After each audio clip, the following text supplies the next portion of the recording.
우리가 함께 묵상할 말씀은 시편 60편 말씀입니다. 이 시편의 표제는 다음과 같은데요. 다윗이 교훈하기 위하여 지은 믹담, 인도자를 따라 수산 에두세 맞춘 노래, 다윗이 아람 나하라임과 아람 소바와 싸우는 중에 요압이 돌아와 에돔을 소금 골짜기에서 쳐서 12,000명을 죽인 때에, 표제를 이렇게 기록하고 있고요. 우리는 이 표제를 통하여서 두 가지 사실을 먼저 알게 됩니다.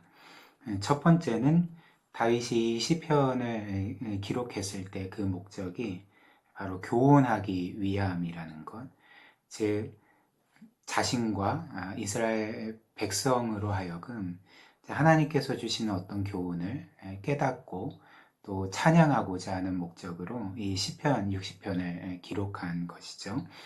그리고 두 번째 사실은 이 시편의 배경인데요. 즉 왕이 된 다윗이 주변 가나안 족속들을 점령하는 가운데, 그리고 그들을 향해 승리를 거두는 가운데 기록한 시편이 바로 이 시편 60편인 것을 알게 됩니다. 특별히 신학자들은 이 시편이 사무엘하 8장을 배경으로 쓰여진 것이라 추측을 하는데요.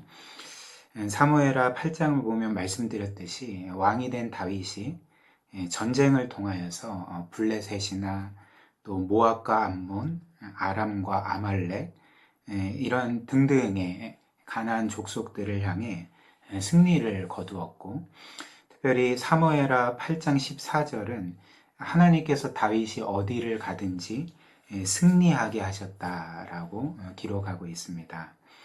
즉 어떤 면에서는 모든 전쟁에서 승승장구하며 그렇게 가나안 족속들을 점령해 갔던 것이죠. 그런데 오늘 우리가 읽은 이 시편 60편은 사무엘 상하나 혹은 열왕기 상하에는 기록되지 않은 정보를 우리에게 전해주고 있습니다. 그것이 무엇이냐면 우리가 1절부터 3절을 다시 보면 다윗은 어떤 면에서는 결국 승리했던 그 전투 과정 가운데 간헐적으로 실패하고 또 패배해서 궁지에 몰렸던 때가 있었음을 우리가 이 시편을 통해 알게 되는 것이죠. 그래서 1절부터 3절 다시 보시면 다윗이 이렇게 말합니다. 하나님이여 주께서 우리를 버려 흩으셨고 분노하셨사오나 지금은 우리를 회복시키소서. 주께서 땅을 진동시키사 갈라지게 하셨사오니 그 틈을 기우소서. 땅이 흔들림이니이다. 주께서 주의 백성에게 어려움을 보이시고 비틀거리게 하는 포도주를 우리에게 마시게 하셨나이다. 그리고 다윗은 10절에서도 다음과 같이 간구하는데요. 하나님이여 주께서 우리를 버리지 아니하셨나이까. 하나님이여 주께서 우리 군대와 함께 나아가지 아니하시나이다 라고 그렇게 하나님께 탄원하며 간구했던 것입니다. 다윗의 이 간구 그리고 이 탄원의 내용이 무엇입니까? 결국 결과론적으로 승리한 전쟁이었음에도 불구하고 그 과정 가운데 어려움이 있었고, 그리고 간헐적인 패배를 맛보았음을 깨닫게 되는 것이죠. 그렇기 때문에 다윗은 주께서 우리를 버려 흩으셨고 또 분노하셨나이까 라고 말하고 있고, 그리고 하나님이여 우리를 버리지 아니하셨나이까, 우리 군대와 함께 나아가지 아니하시나이다, 이렇게 말했던 것입니다. 여기에서 우리가 깨닫는 한 가지 사실이 있는 것 같습니다. 그것이 무엇이냐면 우리가 하나님을 믿는다고 할지라도, 그리고 그분께서 명하신 그 뜻대로 살려고 하고 그 뜻을 수행하려고 하는 가운데서도 늘 우리는 성공하는 게 아니라는 것이죠. 우리가 구원받은 하나님의 자녀이자 신자라 할지라도 삶이 늘 평탄한 것은 아니고, 또 우리의 삶이 늘 우리의 뜻대로 되는 것도 아니라는 것입니다. 오히려 우리의 삶이 우리 뜻대로 되기보다는 우리 뜻대로 되지 않을 때가 훨씬 많고 또 성공할 때보다는 실패할 때가 훨씬 많음을 깨닫게 되는 것이죠. 그리고 사실 이 세상에 하늘 아래 실패 없는 삶이란 삶이 아닐 정도로 삶에는 반드시 그런 실패라는 요소가 들어있음을 다시 한번 생각하게 되는 것 같습니다. 오늘 우리가 시편 60편 말씀에서 보는 바와 같이 성경의 가장 위대한 인물 중에 한 사람이었던 다윗조차도 이 시편 60편을 통해 자신과 이스라엘 그 군대의 실패에 대해서 또 패배에 대해서 말하고 있고 또 다윗 개인조차도 사실 그의 삶을 보면 고난과 또 아픔과 또 슬픔과 실패로 점철된 삶을 살지 않았습니까? 그리고 이때 이런 그 고난의 과정, 실패의 과정을 거치면서 이제 우리 또한 다윗처럼 하나님께서 우리를 버리셨나이까? 하나님께서 나를 버리셨습니까? 우리에게 진노하고 계십니까? 나에게 노하고 계십니까? 라고 그렇게 생각하며 또 탄식하기도 하는 것이죠. 그렇다면 우리는 보통 이런 때에 어떻게 반응할까요? 어떤 일을 행하게 됩니까? 보통 우리는 어떤 고난을 겪거나 큰 실패를 경험할 때 고난의 긴 터널을 지날 때에 이제 우리의 삶을 되돌아보는 것이죠.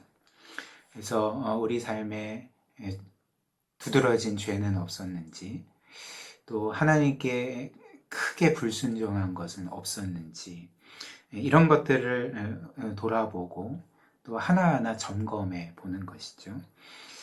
그래서 우리는 종종 이런 과정을 통해서 과거에 우리가 미처 보지 못했던, 깨닫지 못했던 우리의 죄를 발견하게 되고 우리의 불순종을 발견하게 되어서 이제 회개의 자리로 나아가게 된다는 것입니다.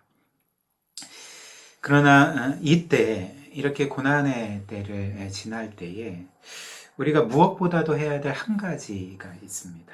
그것이 무엇이냐면 바로 하나님의 그 신실한 약속을 기억하는 것이죠. 6절부터 8절이 바로 이런 내용을 우리에게 말씀하고 있는데요. 다윗은 이렇게 말합니다. 하나님이 그의 거룩하심으로 말씀하시되 내가 뛰놀리라. 내가 세겜을 나누며 숲꽃 골짜기를 측량하리라. 길르앗이 내 것이요 므낫세도 내 것이며 에브라임은 내 머리의 투구요 유다는 나의 규이며 모압은 나의 목욕통이라. 에돔에는 나의 신발을 던지리라. 블레셋아 나로 말미암아 외치라 하셨도다. 좀 번역이 좀 어려운 감이 있는데요.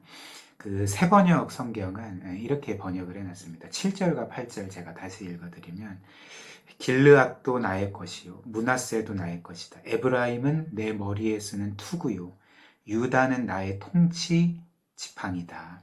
무슨 말입니까? 하나님께서 선택하신 이스라엘과 특별히 유다의 경우는 하나님께서 이 세상 만물을 통치하시는 지팡이라는 것이죠.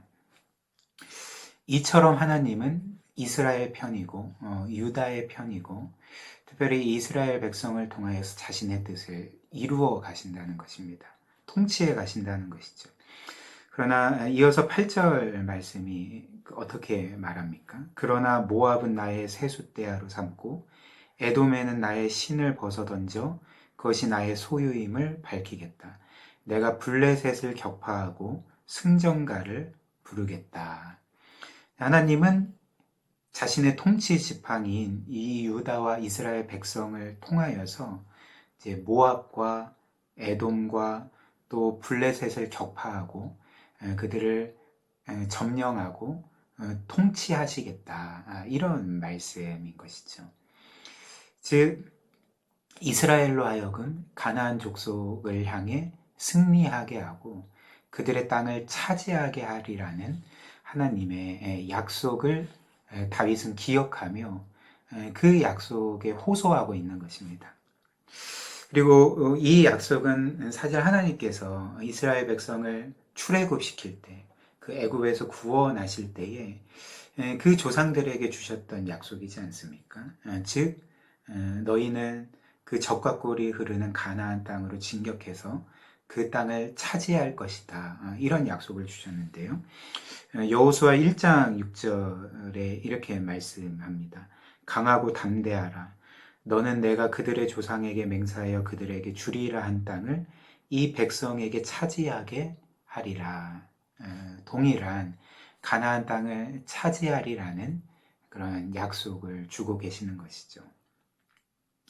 근데 우리가 기억해야 될 것은 하나님께서 이스라엘 백성에게 가나안 땅을 점령하고 그 땅을 차지하리라 약속하셨을 때 사실 이것은 단지 그 땅에 대한 약속만은 아니었습니다. 단지 내가 너희에게 가나안 땅을 줄게, 너희의 소유가 되게 해줄게 라는 어떤 그 토지를 소유하는 것에만 한정되는 그런 약속이 아니었다는 것이죠. 이 약속의 실체는 바로 하나님께서 애굽에서 구원하신 그 이스라엘 백성을 자신의 백성으로 삼으시고 그래서 그들을 가나안 땅으로 인도하셔서 거기에서 하나님은 그들의 하나님이 되시고 그들은 하나님의 백성이 되리라는 그런 엄청난 복의 약속이었던 것입니다. 그리고 다윗은 바로 과거에 하나님께서 자신의 조상들에게 주셨던 그리고 여전히 자신들에게 주고 계신 이 신실하신 약속, 구원의 약속, 그 가나안 땅 가운데 하나님은 우리의 하나님이 되고 우리는 그분의 백성이 되어서 그분과 영원히 더불어 살리라는 그 약속에 호소하며 하나님 우리를 도와주십시오. 하나님 우리로 하여금 이들에게 승리하게 하시고 이들의 땅을 차지하게 하옵소서. 그래서 이 땅에서 하나님과 더불어 영원토록 살게 하옵소서라는 그런 호소를 했던 것입니다. 그리고 이 시편은 바로 이제 우리가 다윗과 같은 삶의 고난과 어려움을 겪을 때에 또 실패와 패배를 겪을 때에 그 시기를 지날 때 과연 어떻게 해야 되는가 여기에 대해서 우리에게 알려주고 있는 것이죠. 맨 앞에 표제에서 우리가 본 것처럼 바로 다윗이 그 이스라엘 백성에게 주고자 했던 교훈이 어떤 면에서는 이것이라는 것입니다. 그것이 무엇일까요? 우리가 고난의 때를 지날 때 어떻게 해야 되겠습니까? 다윗과 같이 바로 하나님의 신실하심을 의지하는 것입니다. 하나님께서 그 신실하신 가운데 그 무한한 사랑 가운데 우리에게 주신 그 약속을 바라보고 붙들고 하나님께서 우리에게 주신 모든 약속을 반드시 지키시리라는 것을 믿고 확신하는 것이 고난을 지나면서 우리가 해야 되는 일이라는 것이죠. 무엇보다도 하나님께서는 바로 이 약속을 지키시기 위해서 우리를 위해 어떤 일까지 하셨습니까? 우리의 구원의 약속을 이루시기 위해서 이제 어떤 일까지 하셨습니까? 바로 그분의 영원하신 외아들, 그 예수 그리스도를 우리를 위한 십자가의 대속제물로 아낌없이 주시고 그 그리스도의 완전한 대속을 통하여서 우리를 모든 죄로부터 깨끗하게 해주시고 의롭다 선언해 주시고 또 하나님의 자녀로 상속자로 삼아주시지 않았습니까? 그리고 하나님께서는 이제 자신의 자녀들이 된 우리를 향해서 내가 영원토록 결코 너희를 버리지 않을 것이다. 또 어떤 것도 우리를 그리스도 안에 있는 하나님의 사랑에서 끊을 수 없다. 그리고 오히려 우리에게 일어나는 모든 일이 합력하여 선을 이룰 것이다 라고 약속하셨던 것이죠. 바로 이 약속을 우리가 기억해야 하는 것입니다. 이 약속을 신실하게 반드시 지키실 그 하나님을 바라보는 것이죠. 이렇게 우리는 고난의 때를 지날 때에 우리를 향한 하나님의 이런 사랑, 그 무한한 사랑과 영원한 신실하심을 기억하면서 믿음으로 고난을 헤쳐나갈 때에 결국 우리는 다윗이 경험한 것과 같이 그 신실하신 하나님의 도우심과 구원을 경험하게 되는 것입니다. 오늘 이 말씀을 통해 우리가 고난의 때를 지날 때에 정말 하나님을 바라보고 또 하나님을 의지하고 이 세상 모든 것들은 다 변한다 할지라도 정말 우리를 향한 하나님의 사랑과 그 선하신 뜻과 그 신실하심은 결코 변하지 않을 것임을 늘 기억하면서 정말 하나님의 약속이 우리의 삶 가운데 이루어지는 것을 늘 경험했으면 좋겠습니다. 오늘도 이 말씀을 통하여서 이러한 은혜 풍성히 누리시기를 주님의 이름으로 축복합니다.